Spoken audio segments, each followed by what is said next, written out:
yours as well. So, well, all right. Sounds like it's 1 o'clock. We're going to get started if that's okay with everybody. I assume that y'all understand Zoom pretty good. It is really easy to talk over each other. So kind of wait till there's a gap if you want to say something. My name is Judy Calhoun. I'm the Southeast Arkansas Regional Director. I have 5 counties and 9 libraries. I am a formal ARSL board member. And then I was the board convener for a year or 2 before everything got changed over to our management company. So nobody has to volunteer to do that anymore. Yay! So I was happy to join y'all today and talk about summer reading, Reboot, because that's about what everybody is kind of gone to right now. Everybody got started with summer reading, and I think we've had to rethink, reimagine, and come up with some new ideas. So that's what we're going to do today. Is kind of share some ideas on how we're handling summer reading. Is there anybody that's actually planning to have in-person summer reading programs?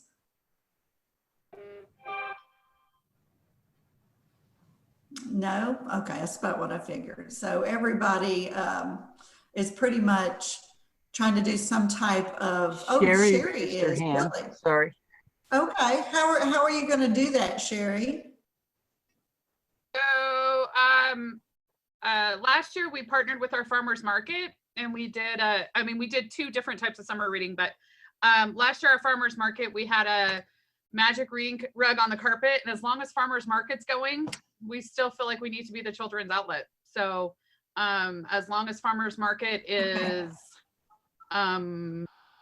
going, then our state will be officially opened up though. So we're in a different place than a lot of people. Okay. I mean, that's the thing, is that some states are closed still.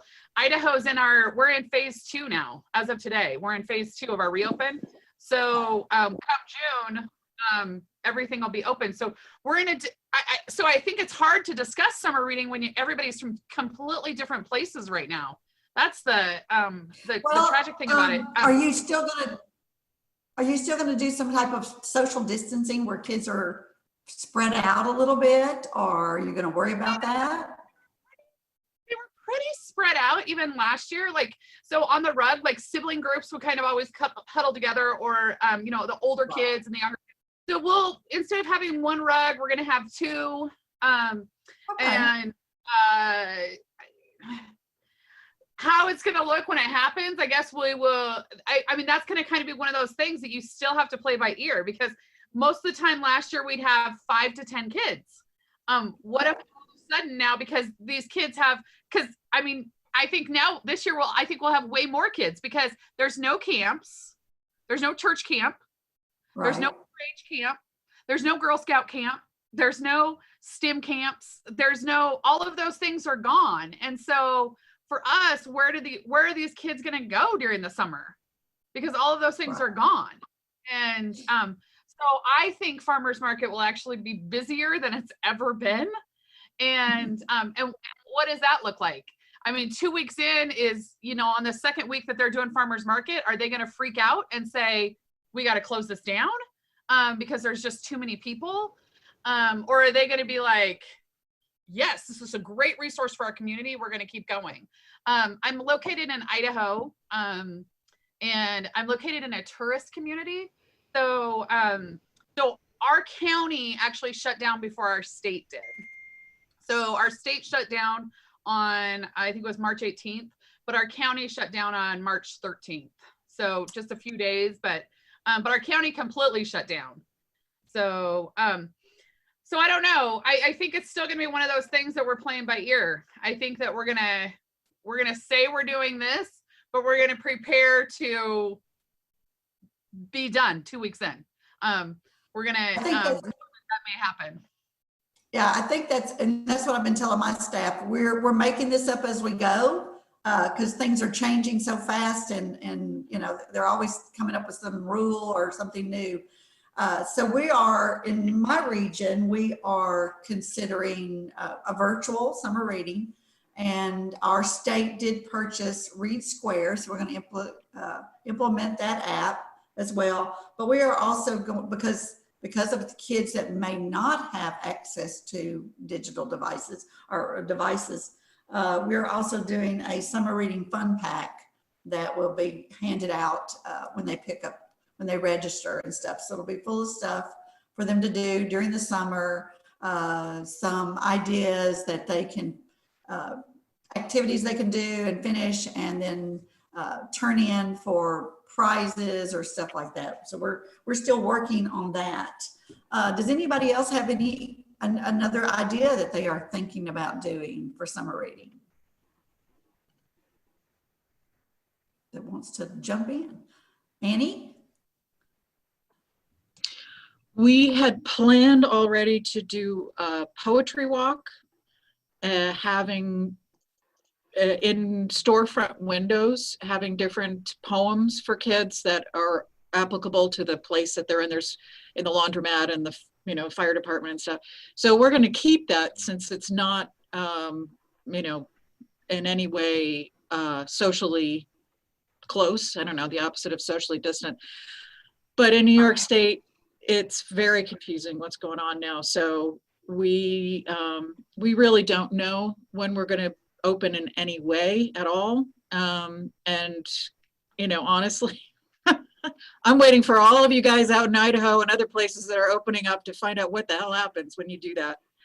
Because, we're in a rural area, relatively speaking, not Idaho rural, but New York State rural, and where everyone's all sitting around going, oh yeah, no problem. We only got a few people sick, but it'll be interesting to see what happens when things open up.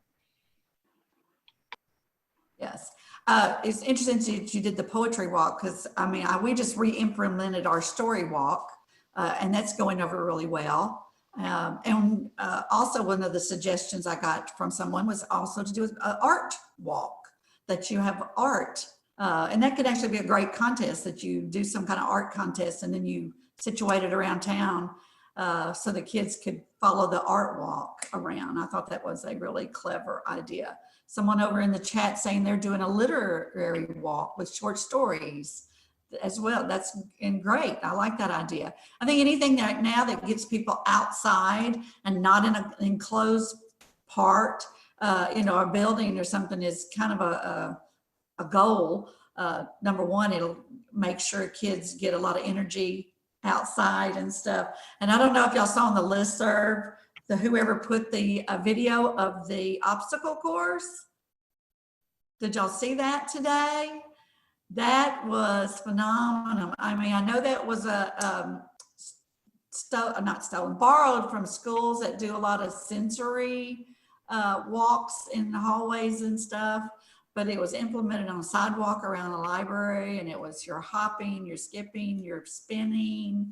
I thought it was a wonderful, wonderful idea. So if you haven't seen that, look at it. I'm definitely not stealing, but borrowing that idea to some of my libraries, because anyway. So somebody wanted to know about how far apart you put your signs on the story walk. I think that really depends on how big your walk is. Our walk around one of my libraries is about 1/4 mile, and I think we spaced them out. You usually have around 15 to 16 story blocks, and so you just kind of figure it out from there. You can always see them. It's very easy to keep. Since someone posts that link, let me see if I can grab that real quick. And I think I can put that in the chat real quick. Let me see here to everyone. See if that went. Oh, somebody else just got it. No, that's great. But like I said, watch it. It's really fabulous. It was just, I love these clever ideas that people can get with some. And I'm just going to share some of the things I've dug up a little bit, and somebody can jump in. One thing I thought about kind of revisiting was geocaching somehow. That's a really popular thing to do with families, and somehow involve library or something.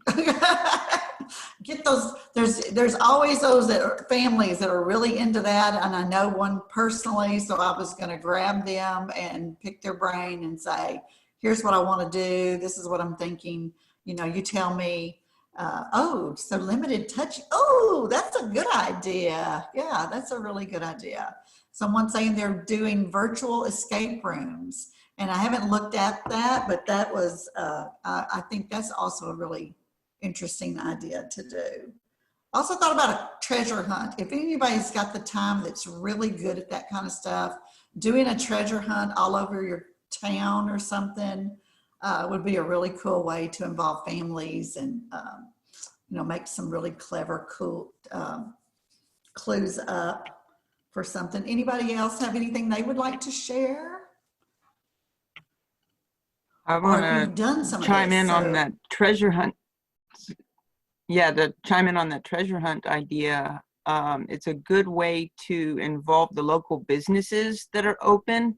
And even if they're not open, they might even put clues in their windows so that it's taking kids or families into the businesses, into the downtown business area. And it's fun if you do it like one clue leads them to one place, and then there will be the next clue at that location, and then it'll lead them to the next place, and on. So they'll have to make their way all around town. Yeah, I love treasure hunts myself, so I think I would love to do something like that. I mean, I'm one of the geeky people. When I went to Yellowstone last year, and I was actually reading the poem of the guy that, you know, hid the treasure up in the Yellowstone area. I'm going, tell my husband, I said, we can find this treasure. I know we can, but we didn't. So there you go. So somebody's saying, oh, Chris said they Judy, took pictures of small portions of buildings around town and asked patrons to identify. That's a wonderful idea, Chris. I love that idea. Take a very small snippet of the building. They would take a picture of the, right, they would take a picture of a little architectural feature of the building or a little piece of sculpture of the building, just a little piece of the building, and ask people to identify it. That is great. And so, okay, so Lise wants somebody to talk about the geocaching stamping. So who, let's see, who brought that up? I can do that. It was me. Okay, thanks. Hello. Yes, we can hear you. Hey, we can hear you. Oh, okay. Cindy and Bel Air, we are going to, if you know anything about geocaching, usually when you get to, you know, one of the sites, there's something in there to take out, or, you know, you discover something, or there's another clue. And what we're going to do is just have like a pad hanging there or situated so that they don't have to touch it. And there'll be a stamp attached to it. And the kids are going to bring their own stamps that they're going to be making, that we're giving them a kit for. And they're going to stamp so that their unique stamp says they were there. And they can either take a picture of it, or there'll be a stamp that they can take. We're going to suggest they bring gloves, and there'll be a stamp that's attached that they can take to stamp their passbook or passport, so they can show that they met they found everything in the basically the geocache. So, but that way we're having them make stamps out of blocks of wood with, just all sorts of, because any stamp, all sorts of little, diamonds or little shapes, and then we're giving them little pads, ink pads. But then that way they're not, everybody's not touching the same thing. Does that make sense? That does. And I wonder if you could do some kind of, or stickers, so that they take a sticker to put on their, you could do whatever they're collecting. Sure, you could do that too, because then you could give them a unique sticker. We just thought the stamps would be a fun thing for them to make. Yeah. They're each going to get a little tiny block of wood, and then it's, you can put stuff like that, or even they can even, and I found stamp pads for 59 cents at Oriental Trading. So we got these, these little miniature stamps pads that are going to go in their kit that week, and it gets them outside. So anyway, that's what we're geocaching with stamps. All right, I think And a that's variation great. on that So someone, photo search treasure hunt thing that our friends have done over the last couple of years. It wasn't hugely successful in our community, but that doesn't mean that it wouldn't be necessarily in some of yours. Is sort of like, instead of a specific scavenger hunt, it was a gnome roam. And so they bought tiny little gnomes, but I imagine you could print some out as long as each gnome is a little different. And you post them in the windows, or, you know, back when we used to be able to go into buildings, they would have a little gnome hiding somewhere in their business, and you would have to go around. And we bought the tiny little, the friends bought tiny little, those little, what do you call those pads where the pages are sewn in? And they have usually like a marbled cover on them.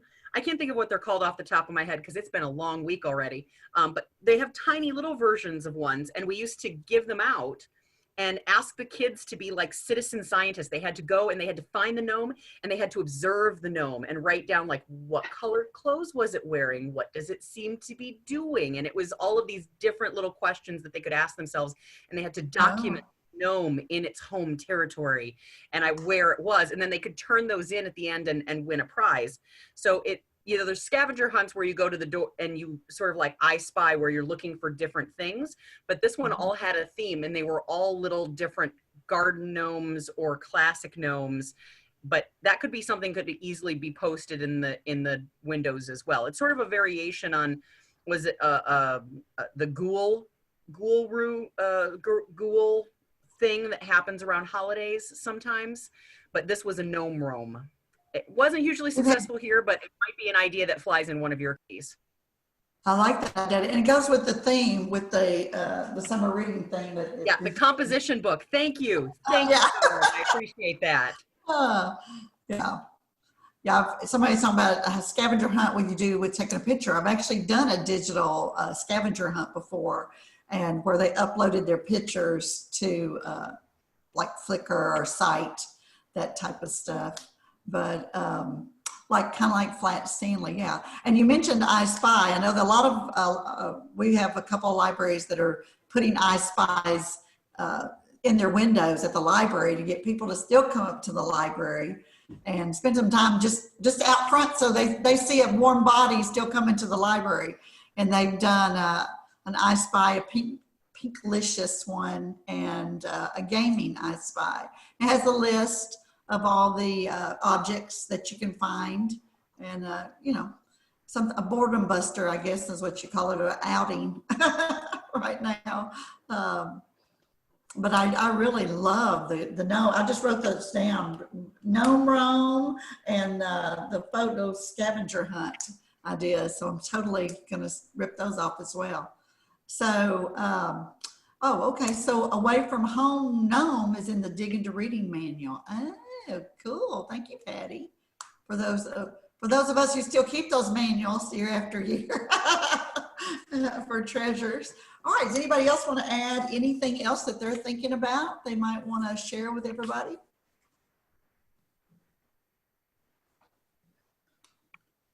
Anybody thinking of doing movie nights this year? I'm thinking about going back to the old drive-in type theater or outdoor movie. I have a question about movie night. Our mayor and Chamber of Commerce director would like to do a drive-in type movie in one of our city parks. And they were looking into the licensing. And I said that our license, our umbrella license, is only for our building. Does anybody know? I've reached out. I'm with MPLC, Motion Picture Licensing Corporation, and I've tried to find out if they have extended or expanded that availability for COVID purposes, or and that I haven't heard back from them. So does anybody know? I did reach out to Swank, and they still told us that it's an individual purchase to do outside of our building. Okay. Really disappointed in that, because I was hoping that they would have given us some leniency, because we'd love to do that, but to have to pay individually on the title and all of that is just okay. Right, Yep. and we can't have anybody inside the building in those numbers. So I was hoping that they would expand So it as that well. is not going to be. Individual.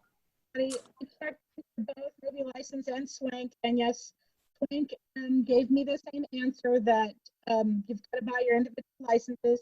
The other movie license company on some groups said they were a lot more lenient. When I looked further, no, they are not. They're basically reminding us that many, if not all, in certain states, movie theaters are completely out. So everybody is hurting. So we are, they're not going to offer that. I mean, they said they're not even going to consider that. They said that they will offer the opportunity to pay the extra money. They did recommend that the umbrella licenses that go with churches and with cities are a lot more generous. So maybe there is an opportunity to work with one of those entities because they often are built with the outside movie license. So try one of those partners if you can't bring it to your building. Thank you, Patty. That's great.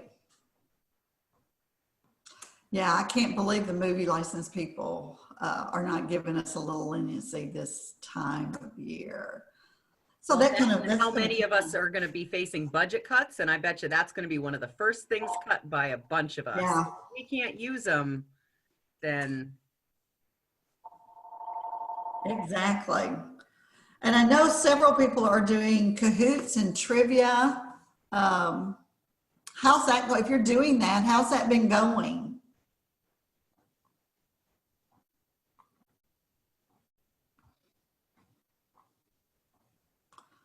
So no one's done cahoots or trivia are thinking about it, or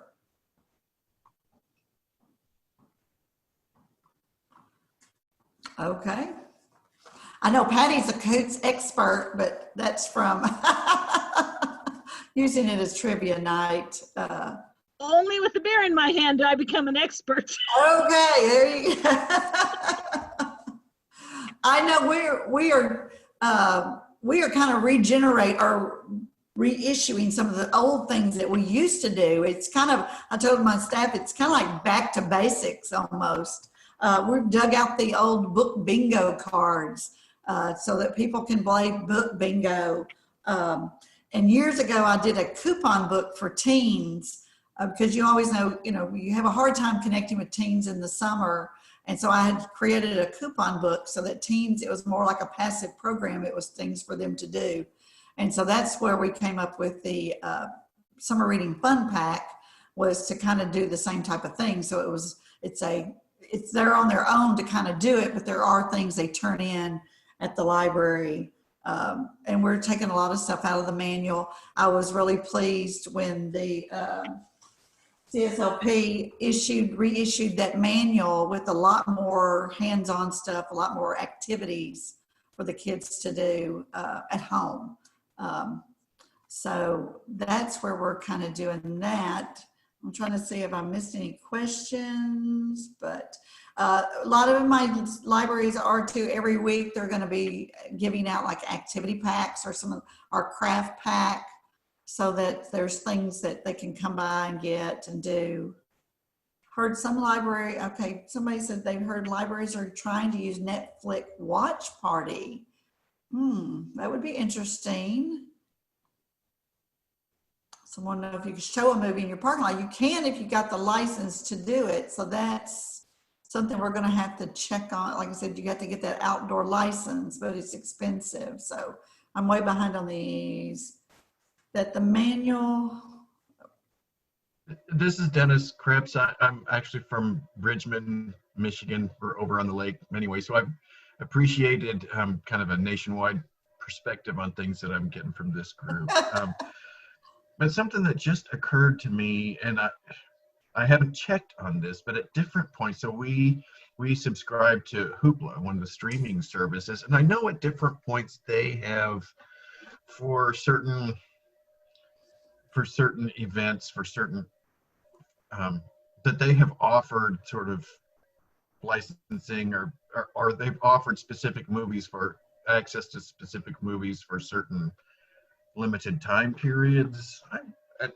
So just hearing you talk about some of these ideas, I'm just thinking that I need to get in touch with them and just see if there is any such thing that they would do, if they're offer, a short-term window for certain, higher end kind of movies or something.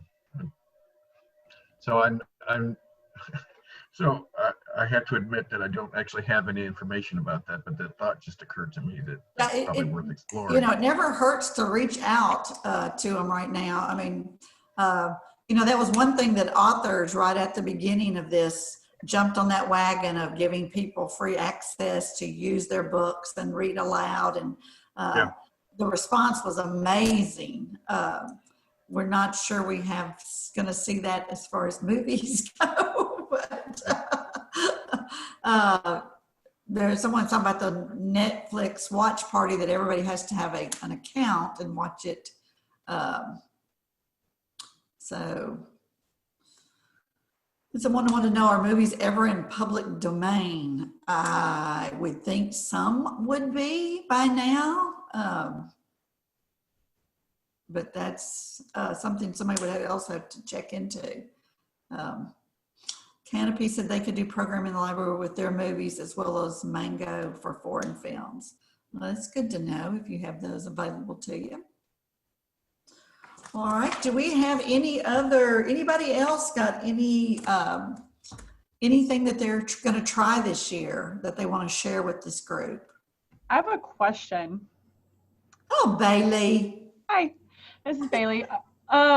Okay, so if you've done prizes in the past for reading, like whether you're reading minutes, chapters, whatever, how are you handling, or are you even doing prizes this year if you're doing virtual programming, I guess? I mean, because typically kids would come in for our Thursday programs, and that's when they would turn in their reading logs and pick out their prize.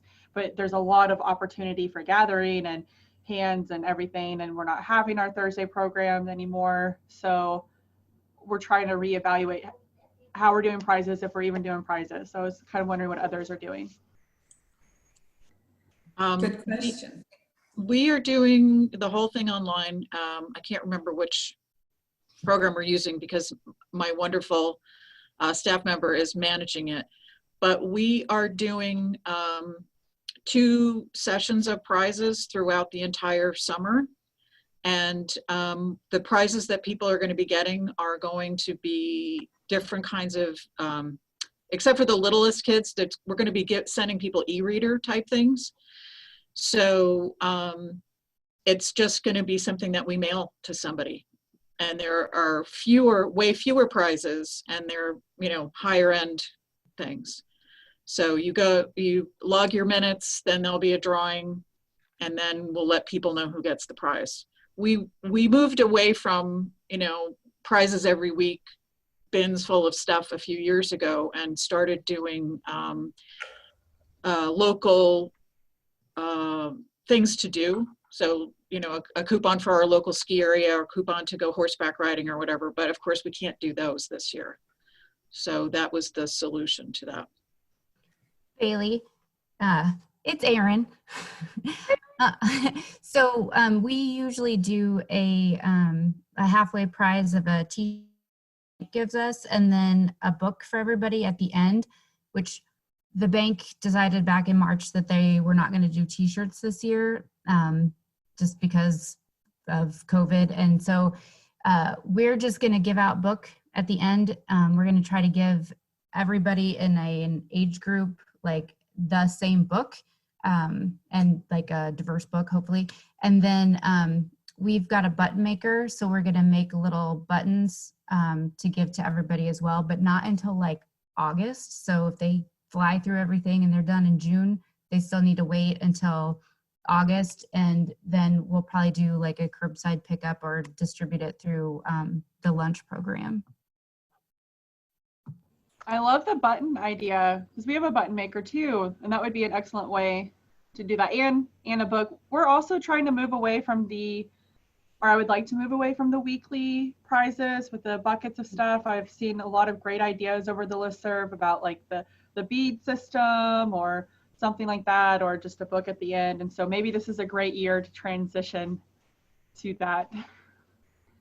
Yeah, Julie Kent also in the chat also talked about brag tags, and I have several libraries that are going with that this year as well.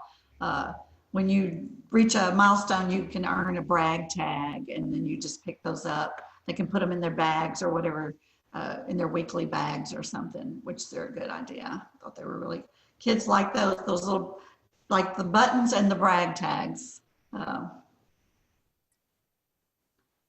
Yeah, they're really cool. They do make some really good, cool read ones. I saw that at PLA this year, and I'm just went blank on the company that there's some really good reading ones.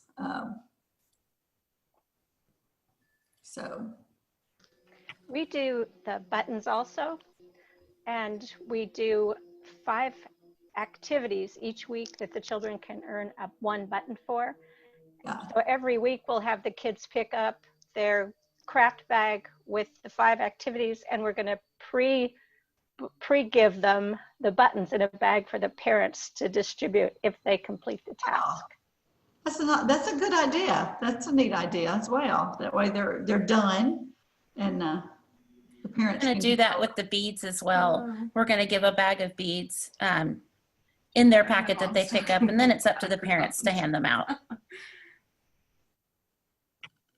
Yeah, School Life is the company that has the brag tags that specifically have an Imagine Your Story theme. And they've got a great like introductory pack where you can get, there's 10 different tags that go with the theme. They've got a lot of other things, but those are also easy to mail, and that's what we're going to do. What was that, Connie? Who was it? School Life? School Life. Yes. Thank you, Connie, for sharing that. Yep, School Life. Yep. I just pulled it up. And Sherry shared that with us. So thank you. Yeah, because you can do those brag tags on anything. They can hang them on their book bags, and I've seen them on bicycles. So, you know, kids like to collect that kind of stuff. It's like jewelry for them. So, or shoes for me. I have another question, just kind of curious. How does everybody measure their summer reading? Do you do it by like per chapters read, per minutes read? How do you guys gauge that? Anybody want to chime in? I know in my region, we're going to minutes read this year. Yeah, we do time. We did that last year, and I feel like it worked out really well. I think it allows for the fact that, you know, it doesn't make any difference if the book is hard or easy, or it's being read to you, or you're reading it yourself. You know, it's just the amount of time you're spending with a book. Exactly.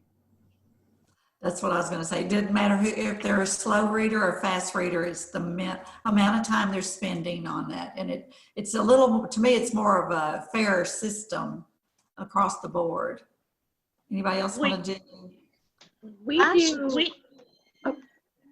do reading like sessions. So if you read that day, you mark off that day. If you read that the next day, you mark it off. And then when you've read for a week or a week's worth of amount of time, then you can go in and get a prize, or that's what we've done in the past. We went to something similar to that last year too, of just if people say, yeah, we read today, because we were doing minutes and it seemed like people were constantly lying about it, and I just got fed up with it. And I was just like, okay, if you come in the library today and say that you read, then fine, but you're only spinning the prize wheel once a day. And everyone really liked it, because a lot of the not teachers, but the parents and kids were like, oh, I'm so sick of trying to keep up with minutes. But then this year we're going to online with Read Squared, and we haven't quite figured out yet how we're going to do it. It's kind of disappointing that it worked out really well, not counting anything last year. But this year there's no way we can have people in the building once a day or do a prize wheel. So anyway. All right, thank you. Yeah, We are, like I said, we're going to use Read Square this year too, and I'm missing my training today, right this minute. So I'll have to catch up with it. But someone is saying they're also doing the bingo sheets. So yeah, read a book about a dragon. That's kind of what our book bingos are. It's different types of reading books, and you complete the bingo sheet, you can turn it in, and it'll go in a drawing. Anybody else have somebody else is doing bean stacks, and I think that's same type of thing as Read Square as well. So we're learning a lot of stuff this year new. I just realized what we're doing is called Reader Zone, and one of the things that's nice about it is you can set a little timer when you start reading, and it keeps track of your time for you. Oh, and you know what? Their Reader Zone is always a vendor at the ARSL conference. So let's give a shout out to Reader Zone. They're always one of our good vendors. So it's good to know we're using their products. I thought, see, and it's an Ohio-based company. Okay, cool. Anybody else want to share any kind of product or anything? I love the idea of that virtual prize wheel too. And who is using Wandu, and what is that? Someone said they're using Wandu. Hello. Sorry. Oh, go ahead.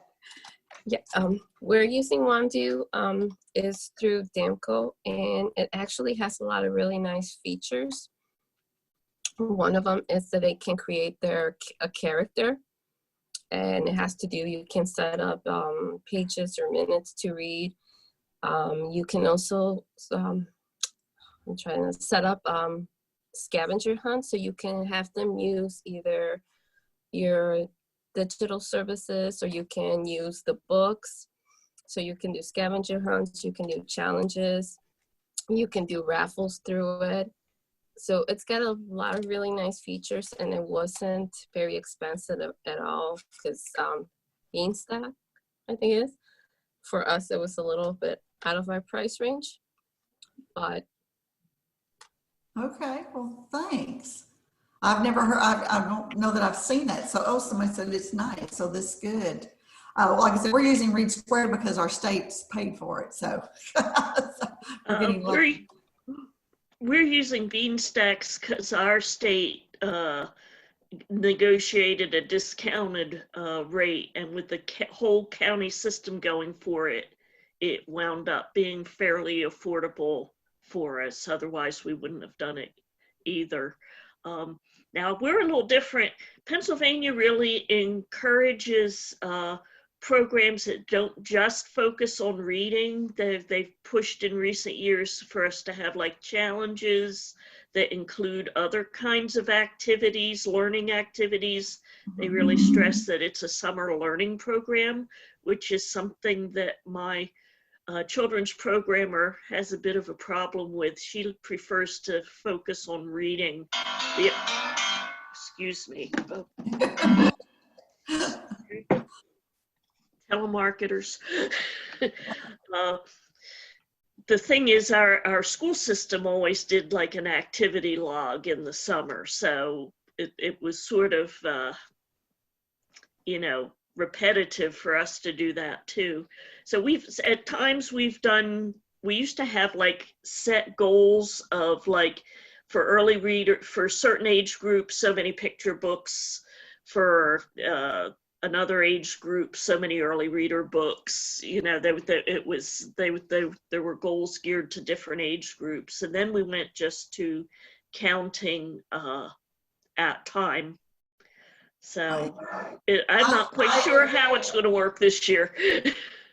I have never been one to force reading on kids. I mean, I've always been, if you have something that they're interested in and they want to learn about it, they'll want to look at it, even if they're just looking at the book and looking at pictures about whatever that's interesting to them, they're going to be reading because it's fun. It's not a forced thing, because they want to be out of school. They want to have fun, and we want them to come to the library because it's full of fun things to learn about, not just you got to read, you got to read, you got to read.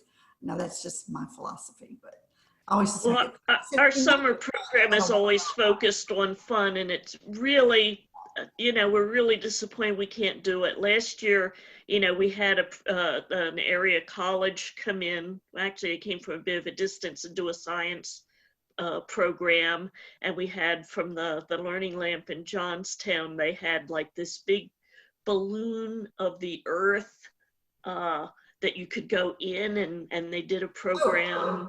And we've had bottle rocket launches and all sorts of fun things, and we're really going to miss that. And then you tell them there's more books on fun things like that. Oh, look, you can check this out and find out more experiments and different bottle rockets. Yeah, we had the planetarium too, the blow up planetarium where you went in and saw the stars on the thing. It was really cool. But somebody said I call that the bait and switch. That's true. It is, but it's fun learning, and that's what I like. I like to get their interest and say, but look, you can find more stuff. One of the things I saw in the new manual was and I don't remember what you call them. I always used to call them the fortune teller thing that kids used to make with paper. We'd have numbers. Yes, it's in the manual. There's one of those in there, and I'm thinking, oh, that is so cool. Because I haven't seen those for years. And I think that's something kids probably haven't seen in a while. They'll have a lot of fun with that. So I like dragging things back out because I'm at the age that I can share with my grandkids stuff that they've never seen before or done before. I actually taught my grandkids how to barrel walk a couple of months ago. And they go, what do you do? I said, you walk a barrel. And they go, why? I said, because it's fun. So now they go, let's get the barrel out and try to watch. Oh, a cootie catcher. I forgot that's what they used to be called too. Okay, that's right. Those barrels were a lot easier to walk on when we were younger. You need somebody to demonstrate to them that's not going to break a bone. Yeah, the Mimi did not demonstrate that, mainly because my husband would kill me.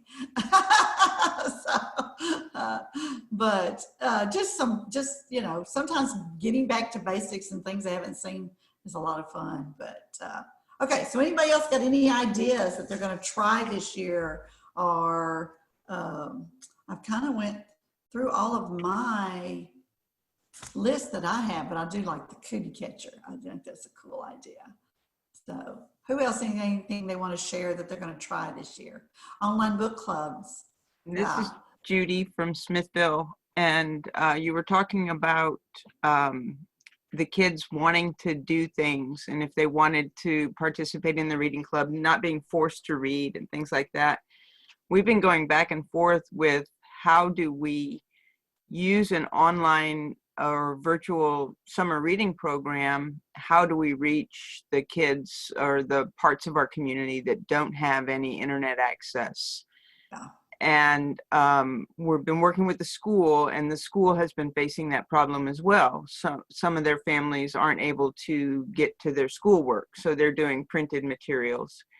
And one of the school librarians said to me is that if the families really want it, they will come and get it. And so I wanted to share that with everybody, that you just have to keep that in mind, that if you're putting it out there and you're doing the best that you can, it's up to them to meet you halfway. And so we are learning a new territory, and I'm sure a lot of the other libraries are too. So I really appreciated that when this librarian told me that, and I'm going to keep that in mind. Yeah, that's the one thing when we talked about doing the fun packs.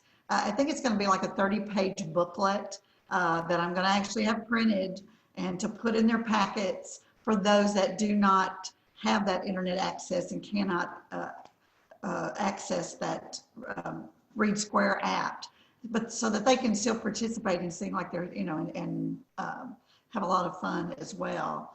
Someone says they're going to do a key drive so they can do our online programs like scavenger hunt, download to a flash drive computer if they do have. Okay.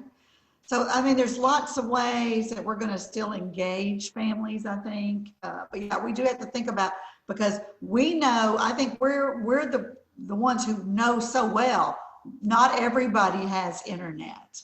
And I was talking to someone last night, actually, and I said, when we thought we were actually going to get the stay-at-home order, I got 2 laptops, got them ready for 2 of my headquarters staff so that they could work at home. Took them in their office and they said, but we don't have internet at home.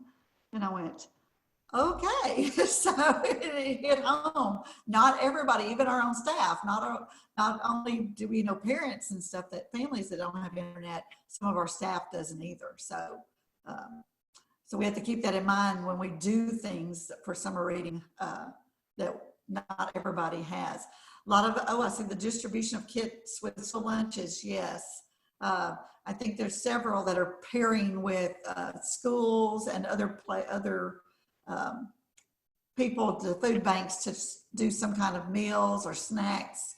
And I think that's a great idea, because we do know there's going to be kids that are not going to have access to the food that they need. So radio announcements, even story, that's a good way. Yeah, how's everybody getting their stuff out? Radio announcements, story times, their Facebook. Again, though, a lot of that's media stuff. I tell people, find those businesses in towns that have the digital boards and ask if they will put something up for you. You never know who will do something for you unless you ask them. So I've never been scared to ask anybody for anything. So, because all I can do is say yes or no. So there's only 2 answers you're going to get. Yeah, used to, we always send stuff home at the end of school. So that's not happening. But Facebook, Twitter, website, column, if you got a great paper, that'll put stuff in it. But also, like I said, think of things. Used to, you could put stuff, flyers in stores, but people just don't do that anymore. And because people don't read them. But the digital signage, you got banks, you got churches that all have that. And a lot of times I think they'll be really be happy to put something on their board for you. Anybody else? Anybody got ideas on that? I miss being, sending flyers home from the school, yeah. You know, someone a couple of weeks ago said in a roundtable said that they were sending flyers through the water bills in their towns. Yeah, that's a good one too. We have electric co-op who will let you sometimes put, or they used to let you put a flyer in there with their bill. Our YMCA is somebody saying that's a good one. But yeah, you can think of things that are already going that everybody gets already. The only thing now on our water bill, it's just a little postcard. So you'd have to get something that could either be a sticker that maybe they could stick to the back of it, or, and have those printed up and say, hey, do you mind putting these on? Or we will come and volunteer and put those on. Anybody, food pantries, presents at the farmer market, which I love that idea of the farmer's market as well. Any place that people are gonna kind of still go, but be spread out. So, I like that idea too, that a lot of newsletters are always looking for some content to put in there, so you can always share with them what's going on in your community, in your library with the summer reading. That's a really great idea. A lot of times they're desperate for something to put in. Anybody got anything else they want to share? Church bulletins. Gotta love small town America, where you can still rely on those good churches to say stuff. Of course, around here, they've opened our churches back up, but a lot of us are still not meeting yet. So, because there's no way to spread out. Donated our library seeds to our food pantry. Oh, that's a good idea. Yeah. Yeah, I think we're going to see a lot of seed stuff, gardening stuff. People are, I've laughed because we garden every year. We have a huge garden, and I've seen more people doing their gardens this year than ever. So I can contribute a gardening story. On the board are our local Smithville Community Gardens. And it is a true community garden where people can come and take vegetables from the garden. We just ask that they stay and pull a few weeds while they're there. Somehow, I think word got out, they made it up, that it was a nursery and that they could go and take plants from the garden, starter plants to take home. And so we kept planting and the plants kept disappearing. So now we're trying to plant extra plants, extra seedlings, and put those on a table so that people can take those as starter plants and hopefully leave the ones that we've planted in the beds there for the community to take advantage of. But it's a lot of people are starting their own gardens at home now. And so we're just trying to adapt and evolve along with the situation. I think that's a great idea to, if you happen to be doing the Imagine Your Story with the fairy tales and stuff, the Jack and the Beanstalk, there's a little experiment on that, on growing, beanstalk type thing. Growing. My grandson, we live in town, but we're on the edge of town. I have 5 acres on the end of town.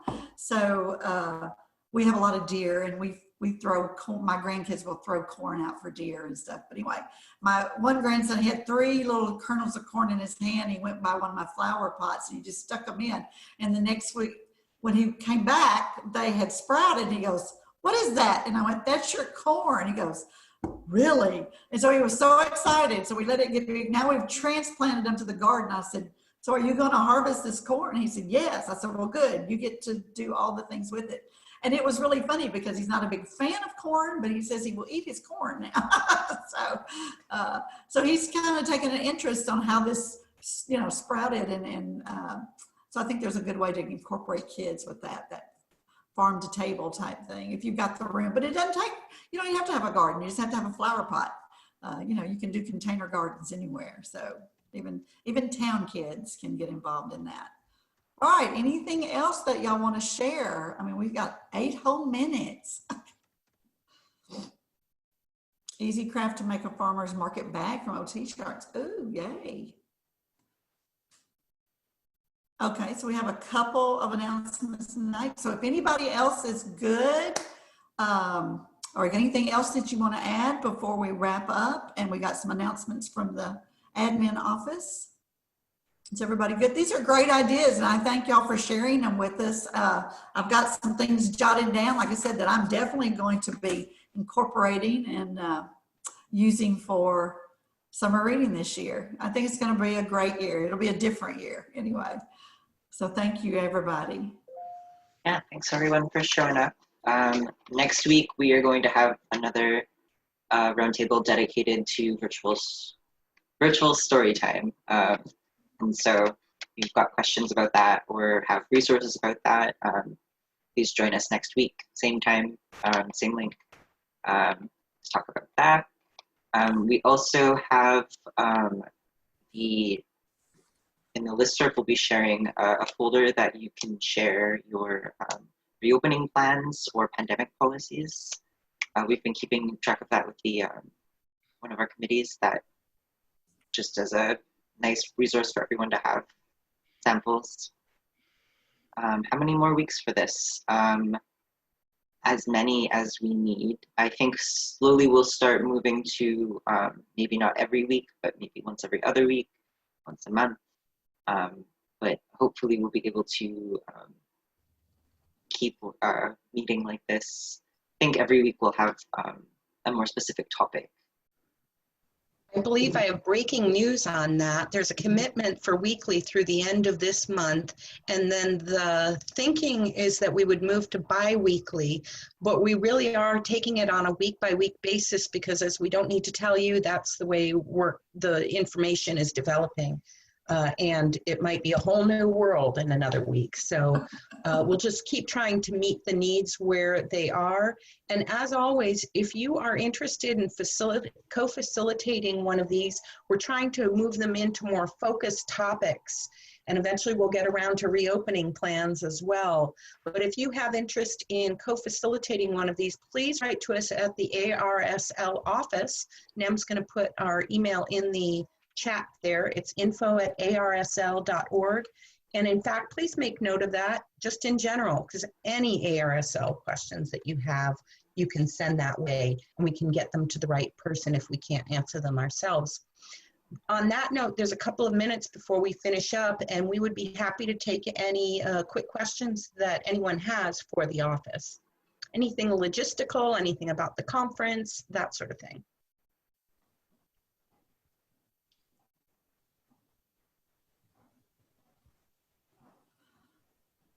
It's a quiet group.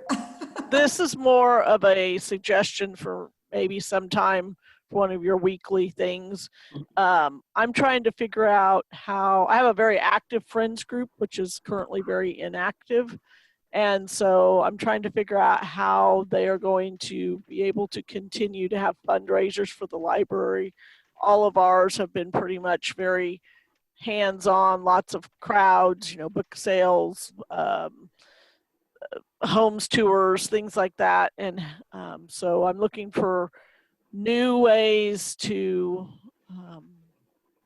for them to be able to support us. So I don't know if that's something other people are interested in or not, but I would be interested in having some discussion on that. That's a great topic, Andrea. I know my own local library friends group has sent out the announcement that they are in crisis, and it not being able to hold their book sales that have been so popular and so well attended, and not knowing when they will again be able to hold those in person is changing the face of their organization. So you're not the only one experiencing that. Other ideas for future roundtables are warmly accepted here, or also you can email them to info@arsl.org.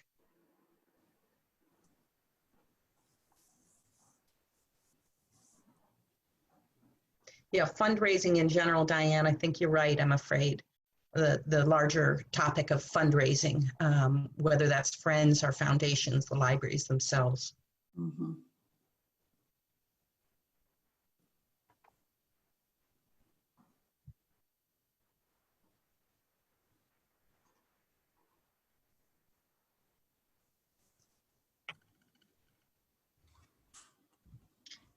Andrea, I hope you're seeing in the chat, and others who have an interest in helping their friends group. Looks like United for Libraries has a webinar tomorrow on Friends and Reopening.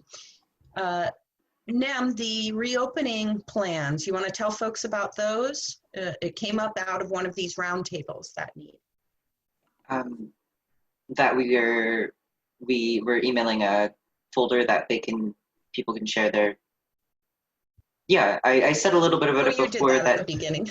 Oh, that's okay. In case anyone missed it, we'll be through the listserv, we'll be sending a link to a folder that you can share all of your policies for reopening and your pandemic policies. You can also see other people's policies and plans. And so if you are looking for inspiration or have any resources that you'd like to share. Also of interest, for those of you who follow the mini conferences that Library 2.0 puts on a few times a year, I'm happy to report that their June 17th mini conference is focused on small and rural libraries. And they've involved the Association for Rural and Small Libraries very closely, to the point that we're co-sponsors for it. And so I encourage you guys to attend that. It's free. It's only 3 hours. And I know the closing keynote, very interesting, is our brand new IMLS director, Crosby Kemper, which I thought was kind of an interesting person to go see. I'd like to hear from him. That's the Library 2.0. So if you're not familiar with them, they're a great organization to know about, and they do put on a free mini online conference, not just because of the current crisis, but they've been doing this for a number of years. And it's a great resource. This one on June 17th from noon to 3 Pacific time, or 3 to 6 Eastern time. And it's co-sponsored not only by ARSL, but by TechSoup and by San Jose State University's Library School. So good group of sponsors for that. Are there questions for the ARSL office or for our wonderful facilitator, the fairy Judy Calhoun? It was just good to see so many faces today. Isn't it? Yeah. We miss you guys. Yeah. Thank you all very much for coordinating and for sharing ideas. Thank y'all for sharing your ideas. Like I said, it's great to put all these great minds together and get some good ideas to take back to your library. I think we're done. See you guys next week. Have a good rest of your afternoon. Thank you. Bye, everybody. It was good to see you.